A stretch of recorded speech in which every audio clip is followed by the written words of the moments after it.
Chapel Street Players thanks you for your continued support of keeping the arts alive in Newark.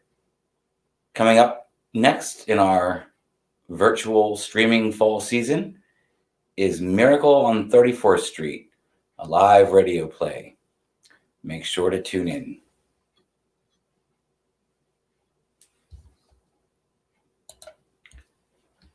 Good evening, ladies and gentlemen, and welcome to the grand finale of the mysterious death of Madame Marcardi. We have lots to cover tonight, so let's jump in with looking at the clues that Mr. W, my former employer, I was his butler, and again, the butler didn't do it, but let's look at the clues that you've seen thus far that Mr. W is keeping in mind for the solution to the case.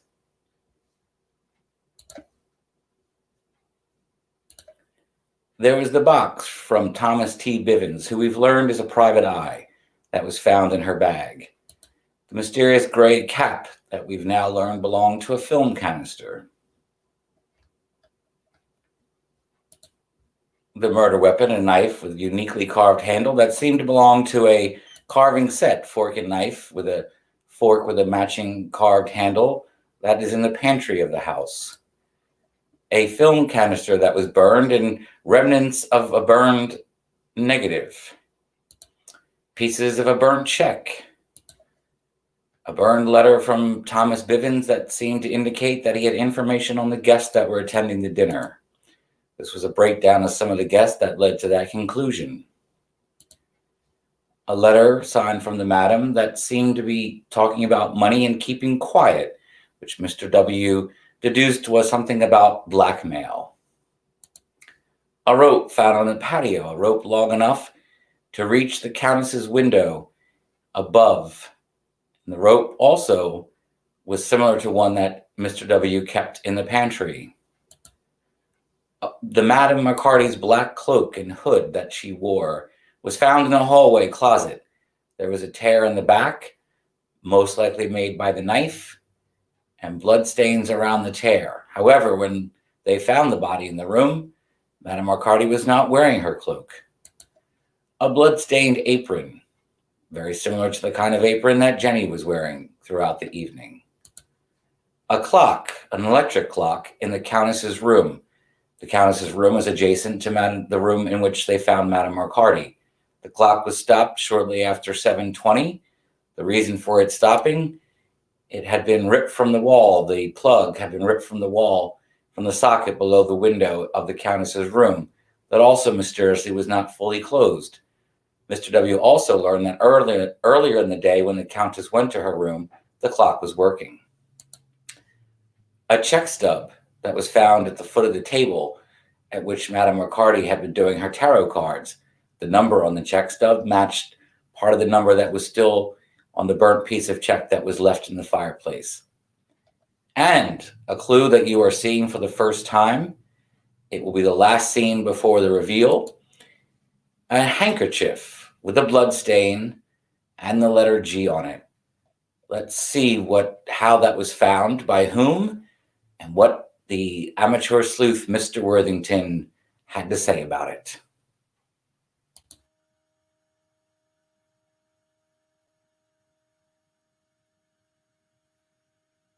And where did you find this? Just outside the library entrance. A woman's handkerchief. Our 3 female suspects came to this room. Indeed. There's dried blood upon it, and the initial G. For Gina, the real name of Miss Dupree? Perhaps. I'm telling you, the whole ditzy actress persona is likely an act itself. She did it. She went upstairs to confront the mother, who abandoned her. Regina, in her usual coldness, ignored her and drove the abandoned child into a fit of rage that made her take the knife and stab her. A knife that Miss Dupree decided to bring with her from the pantry for what purpose? No, my friend. If I believed that, I could also believe you just as much a possible suspect. It's time to join the others in the parlor so I can reveal the truth. You mean you know? Of course I know, my friend. Like our chess games in this very room today, I have deduced the killer or killers every move and beaten them at the game. Or killers? What?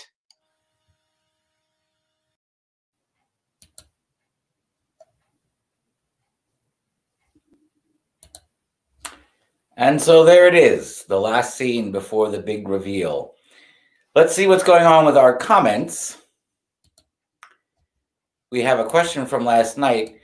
Was the title of the actress's book indicating that she was ambidextrous? That's a really good observation, because her book was I Was Left and Now I'm Right. No, I believe it had to do with the fact that she was left on the step of a church and now she's become a successful actress or right. Jake says, why did the phone lines go out once the senator was done on the phone? Very suspicious. Very suspicious indeed. So we're going to give you a few minutes to, before, again, there's no prize for guessing, but before we have the grand finale, the denouement, where Mr. W will tell you his deduction, you have a moment to send your comments. Just say who you think did it. He implied there could be more than one killer, or a conspiracy, or a cohorts. So please tell us what you think. Who is responsible, or whom, for the death, the mysterious death of Madame Marcardi? If you can't make comments, you can send your answer over email to clues, CLUES, at chapelstreetplayers.org. While I wait for your answers, I just want to give a shout out to the cast for a job well done, especially to Curtis King, who played the Admiral, because he helped all of the cast get their green screen set up, very technically challenging, so that they could appear to be in this elaborate house that belonged to Mr. W. Also a shout out to B&P Studios, who helped with a lot of the technology and mastering StreamYard Studio. And last but certainly not least, a big shout out to the Chapel Street Players for agreeing to present one of my Masons Made to Order mysteries for part of their streaming season. Chapel Street Players is a 501c3 nonprofit, totally volunteer organization, and the theater has not been open since February, thus not receiving any ticket revenue, and they're providing all of the streaming entertainment this fall for absolutely free. So whatever you manage to want to provide and give a donation to Chapel Street Players, I know they will greatly appreciate it. So let's see who is saying what. Mr. W is happy about all this. Definitely him. All right.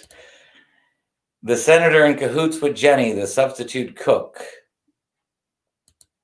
Yes, you can email your answer to clues@chapelstreetplayers.org. Neo Soul says Jenny and or Mr. W. Oh, so another person thinks the amateur sleuth is really an amateur killer. Rick King says, so much fun, thank you. Well, I'm glad you enjoyed it, Rick. Do you have a guess of who done it? It's okay to be wrong. We don't know who's right yet. So feel free to chime in. Send your guess. You can guess more than once. What are the odds? So once again, Chapel Street Players appreciates greatly any donation that you're willing to make. And as a 501c3, depending on how you file your state and federal taxes, your donations to Chapel Street Players should be, I say should, because again, it depends on how you file and individual state laws, but your donation should be tax deductible. All right, we've got some more answers. From Lisa, the senator and Jenny are the killers. Jenny's burn is from the fireplace, not from cooking. Oh, that's an interesting possibility. Interesting. Very interesting.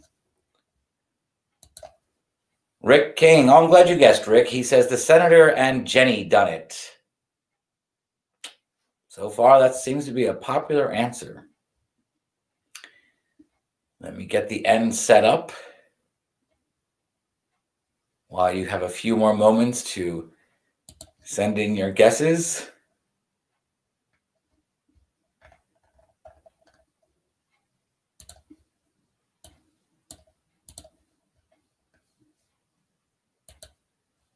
Anybody else? Anybody? Few last moments to take a guess. Don't be shy. So far, we have Mr. W, and Jenny. Jenny and the senator. Are you sure that's the answer? We'll give a few more moments. Florine says, was fun watching the cook. She burned herself and the senator. Okay. So we have a theory that Jenny burned herself, not necessarily Jenny putting stuff in the fireplace.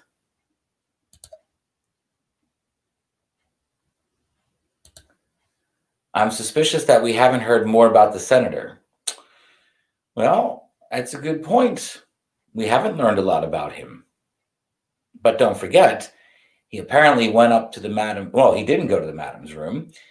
And when he went out for his phone call, after that time, we did see Madame Marcardi. Although some people have hypothesized, was that really Madame Marcardi who the guests saw coming and going past the dining room later that evening?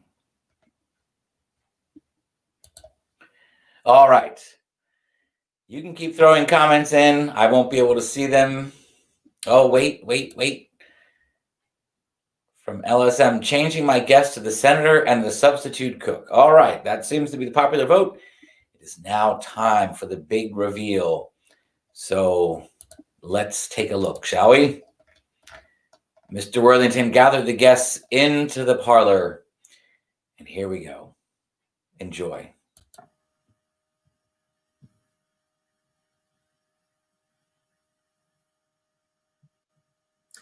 Thank you all for indulging me. I thought it best, before Fendleton eventually returns with the police, which could be hours with the bridge out, that I put to you the solution to this case. I dare say we would not want any negative publicity for Senator Prant here. Thank you for your thoughtfulness, Frederick. Oh, not at all. Now, one thing that was a challenge tonight was the odd behavior of the madam. I'll say. Especially when she briefly appeared in the hallway during dinner. The Countess saw her, and Jenny, you did as well. Which means that only 3 possible people could have committed the crime. Those that left the dining room after the madam's appearance. First, Jenny, you saw her at the top of the stairs, but your right arm was compromised. And the time between seeing the madam and us seeing was too brief. Alexis, you went to a room, but the door was closed, and you didn't go in as you claim. Finally, Countess, you went to retrieve your ring, but by then the madam was already dead, as you have claimed. Yes, she was already dead, and you know why I did not dare tell you at the time. The last time I saw the madam alive was when she passed here during dinner. But what did you actually see? Did you see her face? No, come to think of it, I did not. She had that massive hood up of her back cloak. Exactly. The black cloak, which I discovered in a closet at the top of the stairs. It had a tear in the back and bloodstains, meaning the madam was stabbed with it on.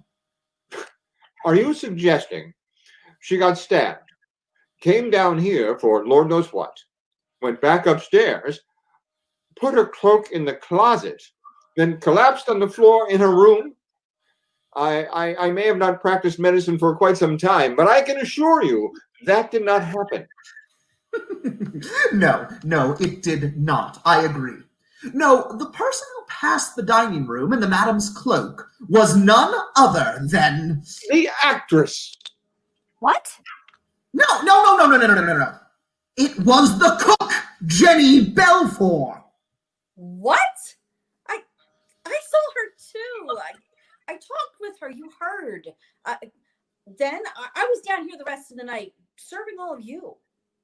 We heard you saying words to the air. We never heard the madam reply. No, you pretended the conversation as you quickly removed the cloak and your blood-stained apron and hid them in the closet.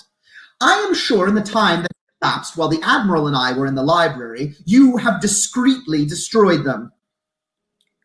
This is ridiculous. Oh, it is not. And even if you managed to hide or destroy the cloak and apron, you failed to remember you dropped this. The handkerchief. But the G is for Gina. What? No, Miss Dupree would not carry around a handkerchief in public with a G for her name. It would be an A for Alexis to maintain her stage name. No, this is G as in Genevieve, Jenny's full name.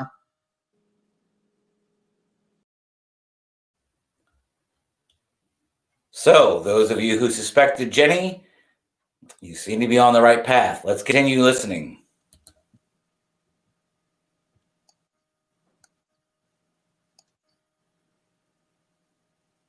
I am sure forensic testing of the blood on the handkerchief will be a match for Madame Marcardi. You likely used it to wipe the blood from your fingers that happened perchance when you removed the Madame's cloak to play her part.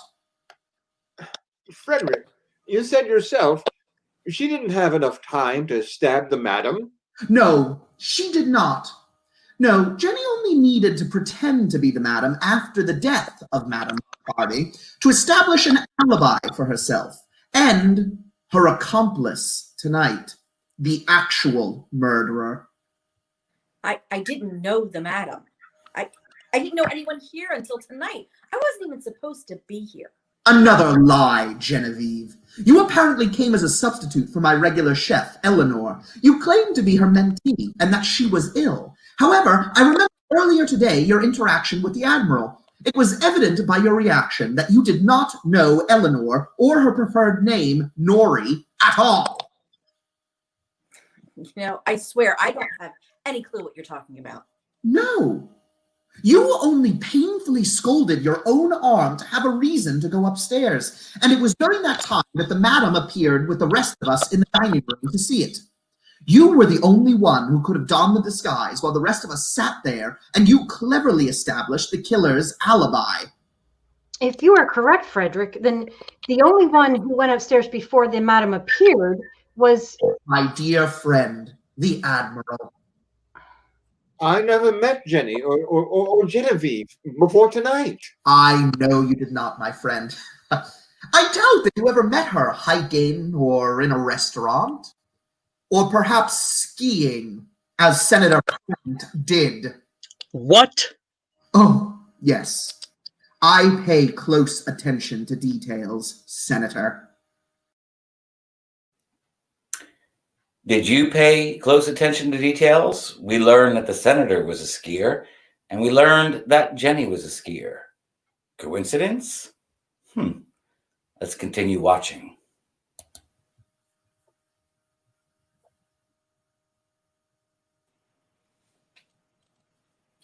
Mr. Worthington, I told you I only ski in Colorado. Oh, please. Your protestation now is as laughable as when I tricked you earlier. I never met her on the slopes or anywhere. I wish that was the case, but earlier tonight you gave yourself away. How so? I introduced our chef tonight as Jenny, and in your presence we all referred to her as Jenny. Yet at dinner, when she brought news of your call, you said, "Thank you, Genevieve." That's right. None of us knew her real name. You would only know her as Genevieve if you knew her before tonight. No. I told him when I brought him to the kitchen for the phone call. He said those words before you exited. Oh, and yes, the call. How odd a phone call was received when the phone lines were down. I was on a phone call, I swear. Perhaps the phone lines were down later. The phone lines came down after the storm? I find that hard to believe. I find all of this hard to believe and preposterous. I'm finding all of this very hard to follow, truth be told. I'm sorry, Frederick. I know you don't want to suspect the Admiral any more than I do, but I never saw the senator go up the stairs. Thank you, Countess. Oh, no. He did not go up the stairs, but he went upstairs for sure. How? Levitation? No. He went out on the lanai and climbed the rope that Jenny had secured through the window above, in the room where the Countess was staying. It adjoined to the room in which the Madam was sitting. Oh, please. And when did I do this? When I was playing Madame Marcardi? No, earlier, when I asked you to see if the Madam wanted dinner in private. I doubt you ever asked her. No, she was anxiously awaiting a different visitor than you. You secured the rope from the pantry and had it hidden in your apron, no doubt, when you went up. This is getting more ridiculous by the moment.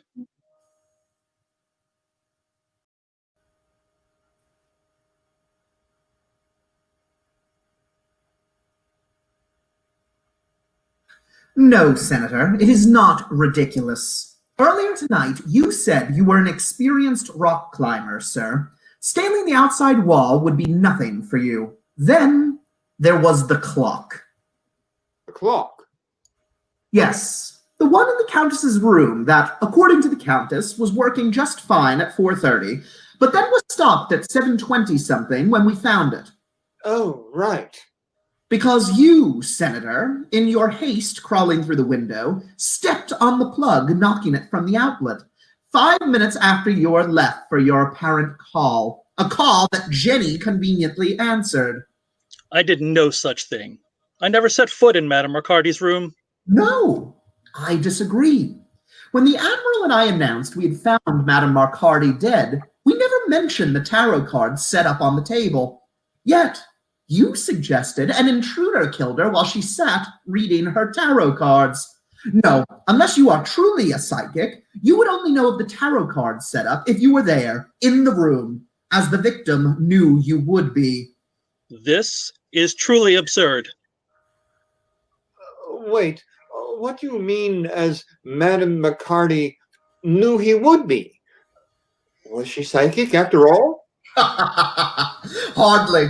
No, the madam's psychic ability was her means to her true moneymaker, blackmail.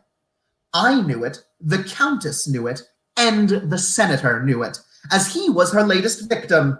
Recall the bizarre exchange that they had during her telling of his future.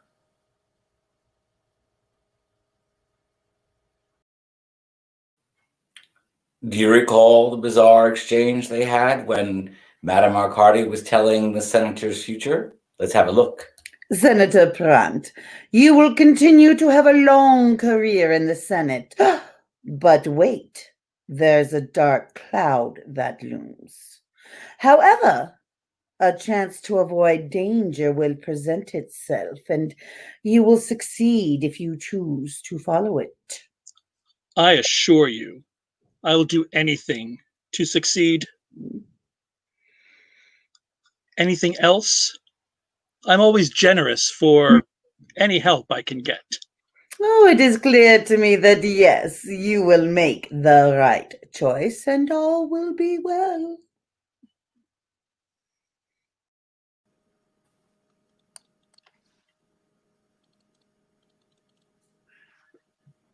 But aside from you, dear friend, no one knew that Madame Marcardi was coming here tonight.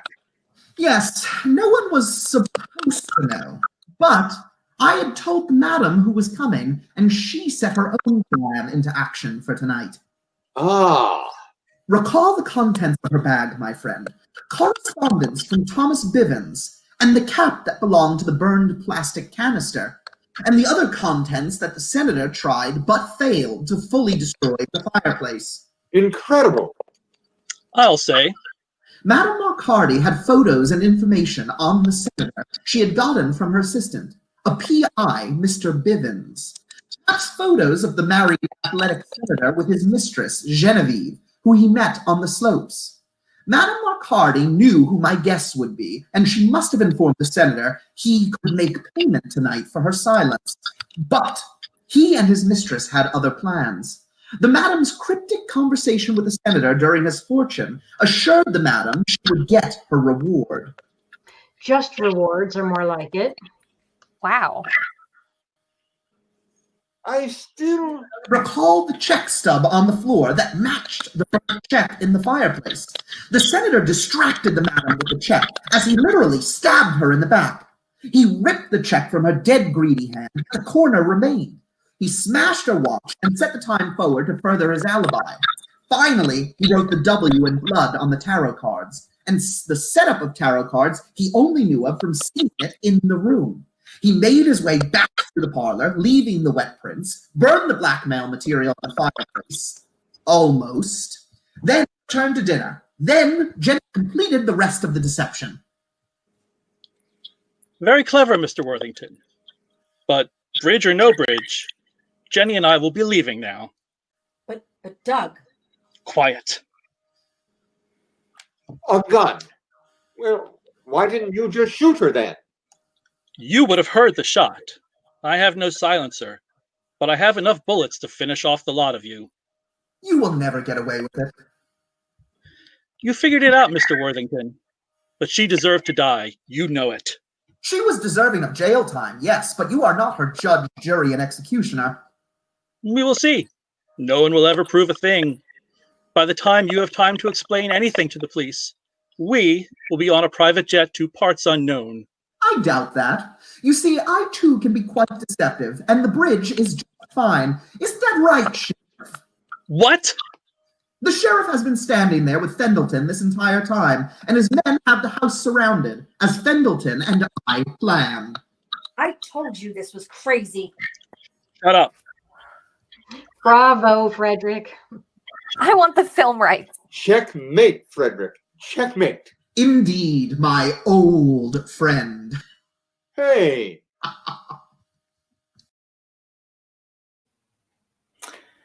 Well, we hope you enjoyed The Mysterious Death of Madame Marcardi. I was reading some comments during the filming, and thank you for the comments of enjoying the show. This was brought to you, in addition to Chapel Street, by Mason's Made-to-Order Mysteries. If you're interested in having a mystery party for your private event or corporation, you should check out the website of the parent company, Effervescent Productions, at f-effervescent.com. Thank you again for joining us this entire week. You can rewatch all the episodes on Chapel Street Players' YouTube and Facebook channels. Don't go away. We have our final showing of our cast list. Please give them thanks when you see them, hopefully on stage at Chapel Street in the near future. Again, thank you for being with us, and stay tuned for a special announcement from the Chapel Street Players. Have a great night and a very happy and safe Thanksgiving.